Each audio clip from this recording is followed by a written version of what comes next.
Welcome to the Quest for the Perfect Bracket. We are joined by Ben Mankiewicz, the primetime host of Turner Classic Movies. He's here with us for the second straight year on Quest for the Perfect Bracket. Ben, thanks so much for joining us. We're going to go through your bracket. You ready for this? Great, yeah. If you want a perfect bracket, I'm the guy to go to. No question. All right, so let's go through some of your early round picks. What sticks out in your bracket? What are some early upset picks you got? I don't think you can turn it on at the end. I think if you're playing poorly at the end of the year, you're likely to get, that's not one game, that's a series of games playing poorly. And so one of the big upsets I had was UC San Diego because they're actually pretty good over Michigan. I'm sure a lot of people will have that. I realized Michigan then went ahead and won the Big Ten tournament, but like Wisconsin shot the ball so poorly. And they got lucky against Maryland. But that said, they obviously seem to have righted the ship. But still, there was something clearly wrong, and I think it's reflected in the fact that they got a 5 seed. So I don't think this is this guy Dustin May is clearly going to make Michigan very good. But I suspect that they lose early. I also think it's worth noting that there were coaches who, for the first time that I'd ever seen, namely Mick Cronin at UCLA, but somebody else too, Izzo, I guess, was just talking about like they don't care about the conference tournaments. The teams. It was when Cooper Flagg got hurt, right? It was at Duke, and this sense of this is almost in the way of what we're trying to get done. And so I don't know that we saw the best and hardest play from teams during conference tournament time. So anyway, I think Michigan loses in the first round. New Mexico over Marquette. It's a pretty minor upset, but I love Dent. I love point guards, as you'll hear throughout this. I don't think Drake over Missouri because they're such a veteran team. Yeah. And I'm excited about if we get. I think Arkansas beats Kansas because obviously something's wrong with Kansas, and I don't see them turning it around. And Arkansas played better down the stretch, and I want Rick Pitino and John Calipari in the second round. I think everybody does. And something's wrong with North Carolina. Obviously, you don't go 1-12 against quad one teams by accident. So, but one of those teams will win a couple games. But I think it's more likely to be Texas. They have a great player, and just something's broken at North Carolina a little bit. So I guess Texas over Illinois would be assuming they get there, would be the only one in the first round. Okay, so let's go a little bit further. Take us through your Final Four. We see you got Texas A&M in there. What was your thought? I do. So I think Texas A&M is going to beat Auburn, but I mostly think Auburn's going to lose. As I look at my bracket, I want Texas A&M to go far because I believed in them early in the year, and I really like Buzz Williams. But they don't shoot free throws or threes, so they'll probably lose too. So they might be the wrong team to pick an upset over Auburn. But Louisville could beat them, no question. And I love Chucky Hepburn because it always makes you think of Katharine Hepburn. I'm sure that's what most of America. Same with most of America. So I just think Auburn's in trouble with either of those games. And then I think I picked Texas A&M to beat Michigan State because Michigan State, as good as they are in the Final Eight, they don't shoot free throws. But neither does Texas A&M. So I would probably undo that and take Michigan State in that game if. And then I have Florida beating St. John's in what should be just a great game. Florida scores so much, St. John's will slow them down. But Florida does everything well. I mean, they defend, they score, they shoot threes, they shoot free throws. They got a great veteran point guard. I have Duke beating Alabama to get to the Final Four on the other side. Alabama-Wisconsin in the Sweet 16 would be a great game of, shockingly, Alabama's explosive offense we knew, but man, Wisconsin when they make the shots, they just didn't make them against Michigan yesterday. It all was crazy.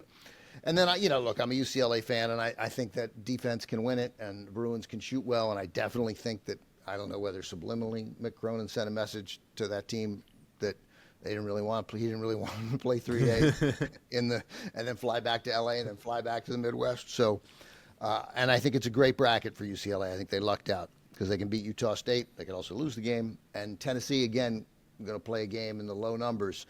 And I'll take UCLA in a game that might be in the low 60s or even high 50s. So, and Kentucky, if they get to the, that far, they're beatable. So, but I don't think they can beat Houston. I imagine UCLA not scoring against Houston. And then Duke and Florida, the national championship game, because Duke, again, they do everything well, but they don't have a point guard. And they would argue they don't need one. But anyway, I think Florida's going to win the national championship. They look great, and I haven't beaten Duke. and two schools I hate. But, There you go. Well, yeah. well, Stats, what do you think of his picks? Anything standing out to you just in terms of data and how the nation's picking right now? Yeah, if anything, Ben, your pick of Florida, I think, is like the cool pick. I thought Florida would be like everyone on that bandwagon after the SEC tournament. But Duke, right, that we're seeing right now, is the most popular champ pick, despite the injury cloud hanging over them. But Duke is Duke, so they always get a lot of attention. So we'll see if that changes. But yeah, Florida, pretty good pick. I like it. They're number 2 overall in terms of most popular picks in bracket challenge game, about 16%. So it's not like no one's picking Florida. They're just a hot number 2 behind Duke. How many people pick Duke? What's the percentage on Duke? Above 31% right now. So yeah, we'll see if it comes down or up. Duke did without Flag, and it's hard. If you assuming he plays, it's hard to imagine them.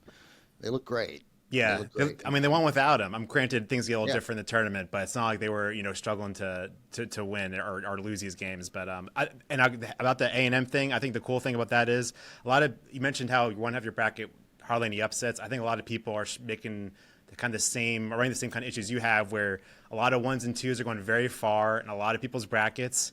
The 1s and 2s especially the 1s look very, very good this year. But I want to say A&M, they're in the Final Four. Now, things can change by Thursday at noon, or when brackets lock. They're in the Final Four, and under 3% of brackets, Texas A&M. So you're sticking your neck out. They also, by the way, weren't playing great down the stretch. So yeah. They didn't play great down the stretch. They shoot threes at a pretty low rate, and they're not a good free throw shooting team. So what am I doing? Yeah. I like that Wade Taylor, the eighth. I like Wade Taylor. I love veteran point guards. While I love Maryland too, and I love those big men that Maryland has. Everybody can handle the ball. I think Maryland. I think Florida's toughest game. It's not UConn, but I think if they get Maryland, and I suspect Maryland beats Memphis, that I think that could be Florida's toughest game. St. John's too, but St. John's inability to shoot. At some point, when you can't shoot, right? Yeah, it's going to hurt you when you play. It's hard to win 6 games. Right. When you're playing one good team after another. Yeah. Well, if Texas A&M does make the Final Four, you'll be one of the 3%. So that you'll get a lot of points. Right. Yeah. All right. Well, clearly, Ben, you watch a lot of basketball, sports. I know you're a huge sports fan, but I know you obviously watch a lot of movies. So we've got to switch gears to movies here because Wayne Staats is, as we know, a huge movie fan as well. So I've got questions for both of you guys in the movie realm, and we can mix in a little bit of basketball as well. Last year, Ben, we asked you for your Final Four of basketball movies, and Hoosiers was one of them. So with the recent news of Gene Hackman passing, can you guys both give me your favorite Gene Hackman role? Sure, Ben, Wayne, what do you got? Why don't you go first, because I'm going to pull up my list. A list. Okay. Yeah. So I think my favorite role is probably Bill Daggett in Unforgiven. The role plus, performance movie. It's Harry calling the conversation. I think is his greatest triumph. I mean, a man who had nothing but triumphs, no matter what movie he was in. I think him in the conversation is one of the all-time great performances ever put on film. So I made a list after we learned of Gene's death, and he was like the holy grail for both TCM and CBS Sunday Morning, who I do some pieces for, of like people they wanted to get. My top 18, because I did a top 16, but then I left out like French Connection and something else really good too. A movie we'll get to later. I didn't make the list either, which I probably would now. So I had the conversation: 1, Unforgiven; 2, Crimson Tide; 3, Night Moves; 4, I love Postcards from the Edge, and it's funny. He channels John Wooden in Postcards from the Edge. I may have mentioned this to you guys last year, but I was wrong. Like in Hoosiers, I thought he rolled up the program and hit it, but I don't think he does. That's in this with a script dealing with Meryl Streep in Postcards from the Edge, where he does the John Wooden thing. But I assumed it was Hoosiers. But it fits. Anyway, I love that. I love that movie. I mean, I got Get Shorty 6th, and I'm like, no, that's got to be higher. But I don't know what you move out. I mean, No Way Out. I had The French Connection 7th, Hoosiers 9th, Reds 10th, Young Frankenstein 11th, Bonnie and Clyde, Under Fire, Heist, Birdcage, Royal Tenenbaums, as good as it gets. And he came of age late, but he came of age in maybe the greatest generation of American actors ever.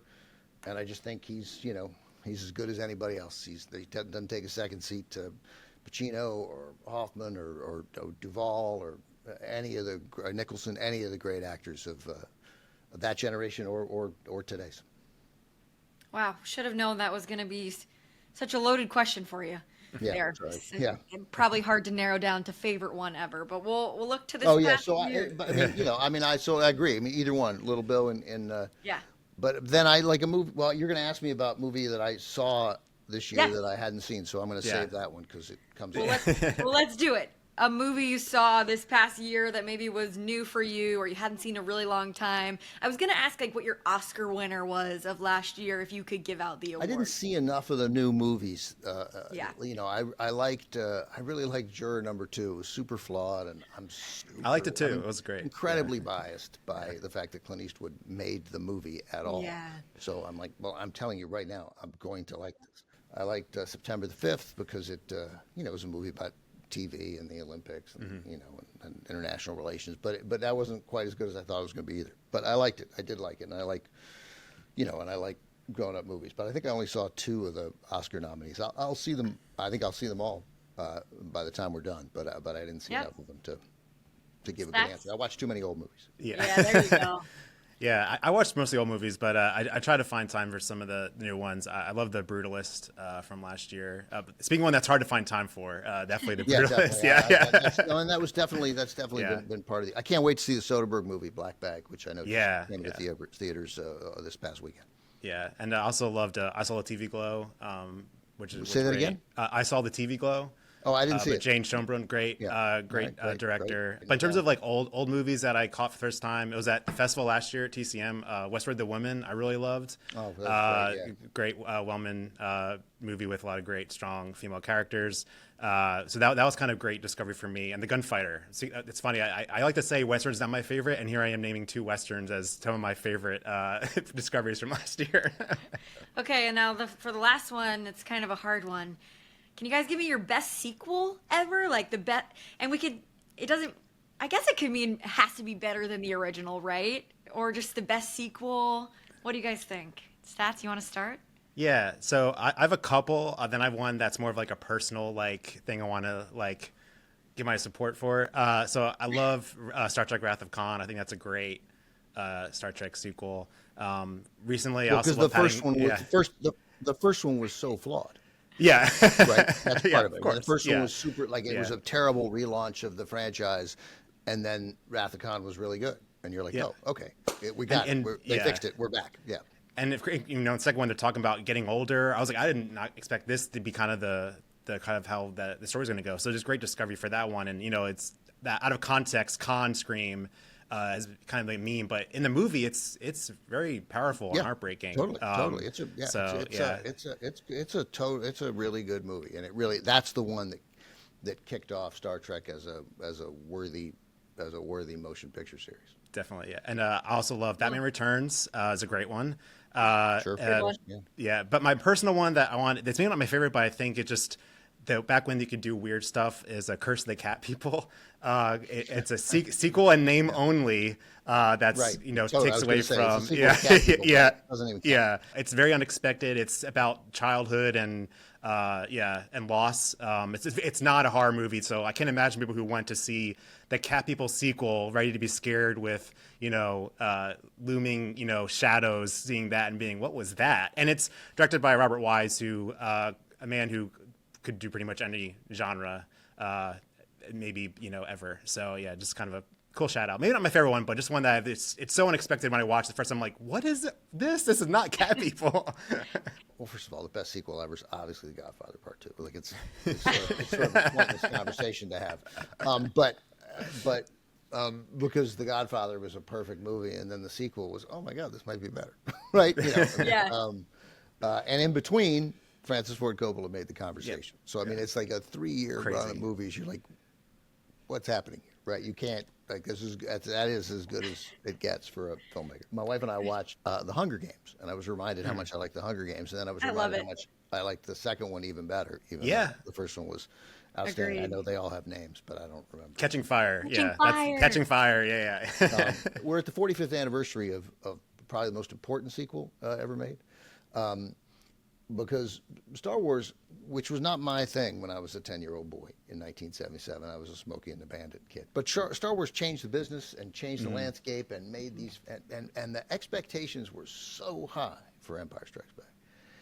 And to have those expectations met in a movie that many people like better than Star Wars, while still loving Star Wars or A New Hope, again, whatever. Play their game. Yeah. So the first one's called Star Wars. Is really something. Well, this was a lot of fun, and we love breaking down, obviously, basketball, but so much fun to talk movies with you guys. And UCLA Bruins women's team, #1 seed. Yeah. there you go. So you got both sides that you get to check so out. rooting for them too. All right. Well, thank you so much, Ben. We appreciate it, and as always, we hope you have fun this March Madness, and we'll catch up with you soon. Thank you. Yeah, thanks, guys. Always a pleasure.